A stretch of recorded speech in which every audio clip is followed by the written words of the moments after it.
शादी थप्पड़ खाने के लिए नहीं की थी। रात के 9 बज चुके थे। सास गुस्से में लक्ष्मी को देख रही थी और लक्ष्मी उनकी आंखों को देखकर डर के मारे कांप रही थी। सास उसे देखकर पुकारती हुई बोली, तेरी हिम्मत कैसे हुई मेरे घर में यह सब करने की? ले देकर 4 दिन हुए इस घर में आए हुए और अपने आप को घर की मालकिन समझने लगी है। आने दे आज मेरे बेटे को, आज तेरी खैर नहीं है। हाथ पैर न तुड़वा दिए तो मेरा नाम भी बिमला नहीं। आज ना जाने क्या होने वाला है। सास जितनी निर्दयी है अपने बेटे को भी उसी तरह निर्दयी बना रखा है। हर नई नवेली दुल्हन को अपने पति का इंतजार होता है, पर लक्ष्मी उसे तो अपने पति सचिन का इंतजार बिल्कुल भी नहीं होता था, क्योंकि उसे तो उससे डर लगता था।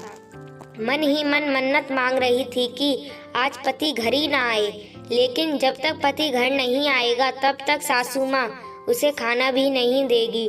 इतनी निर्दयी औरत है कि रसोई को भी ताला लगाकर रखा है। आखिर ऐसा क्या हुआ था कि बिमला जी उसे इस कदर डांट रही थी? और आखिर सचिन का ऐसा क्या स्वभाव था कि अभी नई नवेली दुल्हन होने के बावजूद भी लक्ष्मी को अपने पति का बिल्कुल भी इंतजार नहीं था। चलिए जानते हैं लक्ष्मी के बारे में। लक्ष्मी की शादी सचिन से 3 महीने पहले ही हुई थी। माता पिता तो थे नहीं। ग्रेजुएशन पूरा होते ही चाचा चाची ने ही उसकी शादी करवाई थी और फिर अपनी जिम्मेदारियों से छुट्टी पा ली थी। ना कोई पग फेरे की रस्म और ना ही कोई तीज त्योहार। इधर ससुराल में ले देकर सास बिमला जी, पति सचिन और एक ननद प्रिया ही थी जिसकी सगाई हो चुकी थी। छोटा सा परिवार था। एक प्यारी और शांतिपूर्ण गृहस्थी थी। सपने संजोए लक्ष्मी इस घर में आई थी, पर सपने तो सपने ही होते हैं, हमेशा सच थोड़ी ना होते हैं। शांतिपूर्ण गृहस्थी तो सपना ही बनकर रह गई। लक्ष्मी जहाँ 21 साल की, सचिन पूरे 30 साल का। दोनों की उम्र में पूरे 9 साल का अंतर था। सास बिमला जी लक्ष्मी के लिए 10 नियम कायदे बनाए बैठी थी। सुबह 4 बजे तक उठकर पूरे घर की साफ सफाई करना, उसके बाद स्नान करके रसोई में जाना, हमेशा मुंह पर घूंघट लिए रहना, सबको खाना खिलाए बगैर खाना ना खाना, और भी ना जाने क्या क्या नियम। लक्ष्मी को नियमों को सख्ती से पालन करना होता था, पर अभी उसकी उम्र ही क्या थी। कई बार गलती भी हो जाती थी और अगर किसी दिन कोई चूक हो जाती तो उस दिन उसकी सामत आ जाती थी। उस पर हाथ उठने से पहले कोई कतराता नहीं था घर में, यहाँ तक कि उससे 4 साल बड़ी ननद प्रिया भी उस पर हाथ उठा देती थी।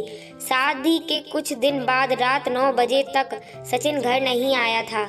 लक्ष्मी को बहुत जोर से भूख लग रही थी तो उसने अपने आप से खाना लेकर खाना शुरू ही किया था। अभी पहला निवाला मुंह में गया ही था कि इतने में बिमला जी ने देख लिया और चिल्लाना शुरू कर दिया। जब लक्ष्मी से बर्दाश्त नहीं हुआ तो उसने कहा, माँ मुझे बहुत जोर से भूख लग रही थी इसलिए खाना खा लिया। इससे पहले सासू माँ कुछ कहती ननद प्रिया ने आगे होकर लक्ष्मी के गाल पर थप्पड़ रख दिया। तुम्हारी हिम्मत कैसे हुई मेरी माँ से जुबान लड़ाने की? अपने घर में क्या खाना नहीं मिलता था तुमको जो भूख बर्दाश्त नहीं कर सकती थी? मेरा भाई तुम्हारा पति है, उसका इंतजार नहीं कर सकती? अरे औरतें तो अपने पति के लिए क्या से क्या कर जाएं। इतने में सासू माँ भी बीच में ही बोली, रहने दे प्रिया, क्या संस्कार सिखा रही है इसे? माँ बाप तो है नहीं और इसके चाचा चाची ने यह मिट्टी का डेला हमारे माथे मर दिया। रहने दे तू, मैं ही रसोई को ताला लगा देती हूँ। ना रहेगा बांस ना बजेगी बांसुरी और आप ही एक तरफ चुपचाप बैठ जाएंगी। कहते हुए सासू माँ ने वह लगी हुई थाली भी रसोई में ले जाकर रख दी और रसोई को ताला लगा दिया। लक्ष्मी आंखों में आंसू लिए देखते ही रह गई। 1 घंटे बाद सचिन घर आया। तब बिमला जी और प्रिया ने खूब नमक मिर्च लगाकर उसके सामने बात को परोसा और वह माँ का भक्त, वह तो इतना गुस्से में आ गया कि उसने भी जाकर लक्ष्मी के गाल पर थप्पड़ लगा दिया। उस दिन उसे खाना तक नहीं मिला। अब आज का ही किस्सा ले लो। लक्ष्मी शाम का खाना बनाकर सास और ननद को खिला रही थी। दोनों बाहर बैठकर खाना खा रहे थे। वहीं लक्ष्मी गरम गरम रोटियां सेककर दोनों को परोस रही थी। आज सुबह सासू माँ ने सिर्फ 2 ही रोटी खाने को दी थी। इस कारण से लक्ष्मी को बहुत जोर से भूख लग रही थी, पर सचिन तो 10 बजे से पहले आने से रहा। लक्ष्मी से बिल्कुल भी भूख बर्दाश्त नहीं हो रही थी। इससे पहले कि सासू माँ और प्रिया खाना खाकर रसोई का ताला लगा दे, उसने फटाफट से एक रोटी अपने पल्लू में बांधकर अपने कमर में खोस ली। जब माँ बेटी का खाना हो गया तो उन्होंने लक्ष्मी को रसोई से बाहर कर ताला लगा दिया। लक्ष्मी अपने कमरे में आ गई। इधर सासू माँ और प्रिया अपने कमरे में आराम करने चली गईं। जब लक्ष्मी को लगा कि अब माहौल सही है तो उसने अपनी कमर में बंधी रोटी को निकालकर रोल करके खाना शुरू कर दिया। रोटी खाते खाते उसकी आंखों से आंसू भी गिरे जा रहे थे। स्वाभिमान इस चीज की गवाही नहीं दे रहा था, पर क्या करे, वह भी समझ में नहीं आ रहा था। उसी समय सासू माँ किसी काम से उस तरफ आई और उन्होंने लक्ष्मी को रोटी खाते देख लिया। बस फिर क्या था, हंगामा शुरू हो गया और लक्ष्मी अब यही इंतजार कर रही थी कि सचिन घर में ही ना आए। पता नहीं अब वह क्या करेगा। उस दिन इन सबके सामने रोटी लेकर खाई थी तो थप्पड़ मार दिया, पर आज तो रोटी की चोरी की थी। थोड़ी देर बाद सचिन घर आया तो लक्ष्मी का दिल जोरों से धड़क रहा था, माथे पर पसीना आ रहा था। अचानक सचिन की जोरदार आवाज आई, लक्ष्मी बाहर आओ। लक्ष्मी डरती हुई बाहर आई। देखा तो सासू माँ अभी भी नागिन की तरह पुकार रही थी। प्रिया कुटिल मुस्कान के साथ उसकी तरफ देख रही थी और सचिन, उसकी आंखें तो गुस्से में लाल हो रखी थी। जैसे ही उसने लक्ष्मी को अपने सामने देखा, उसने उसके बालों को पकड़कर खींचा और धक्का देकर नीचे गिरा दिया। लक्ष्मी की बहुत जोर से चीख निकल गई, तेरी इतनी हिम्मत की अपने ही घर में चोरी करती है? रुक, तुझे तो मैं अभी बताता हूँ। कहते कहते सचिन ने अपनी बेल्ट निकाली और लक्ष्मी को मारना शुरू कर दिया। लक्ष्मी हाथ जोड़ती रही, लेकिन ना ही उसे तरस आया और ना ही उस घर की औरतों को। आखिर जब सचिन नहीं रुका तो लक्ष्मी ने उसे धक्का मारकर दौड़ती हुई घर के बाहर निकल गई। अरे पकड़, घर से बाहर कहाँ जा रही है?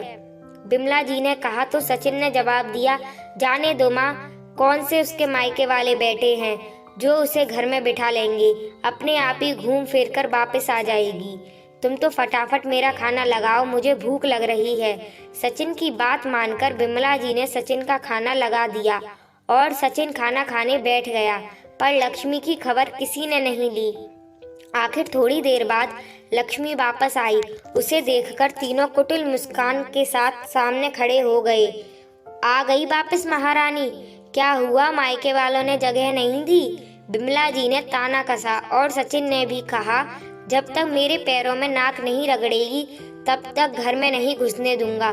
बड़ी गई थी ना मुझे धक्का मारकर। हाँ भैया, इतनी आसानी से माफ मत करना इसे। अगर अभी माफ कर दिया तो कल को सिर पर चढ़कर नाचेगी। ऐसी लड़कियों का क्या भरोसा? अरे भरोसा तो हमें तुझ पर भी नहीं है, जो अपनी भाभी का सम्मान न कर पाई, वह हमारे घर में क्या मान बढ़ाएगी। अचानक लक्ष्मी के पीछे से प्रिया के होने वाले ससुर जी निकल कर आए। उन्हें देखते ही तीनों के चेहरे की हवाइयां उड़ गई। अरे आप कब आए समधी जी? उसी समय आए थे जिस समय आपकी बहू रोड पर बदहवास सी दौड़ रही थी। अच्छा हुआ हमें आप लोगों का चेहरा अभी से पता चल गया, वरना हमारा घर तो बर्बाद हो जाता अगर ऐसी बहू हमारे घर आ जाती। नहीं नहीं, कुछ गलत फहमी है पापा जी, मैं आपको समझाती हूँ, आप अंदर तो आए।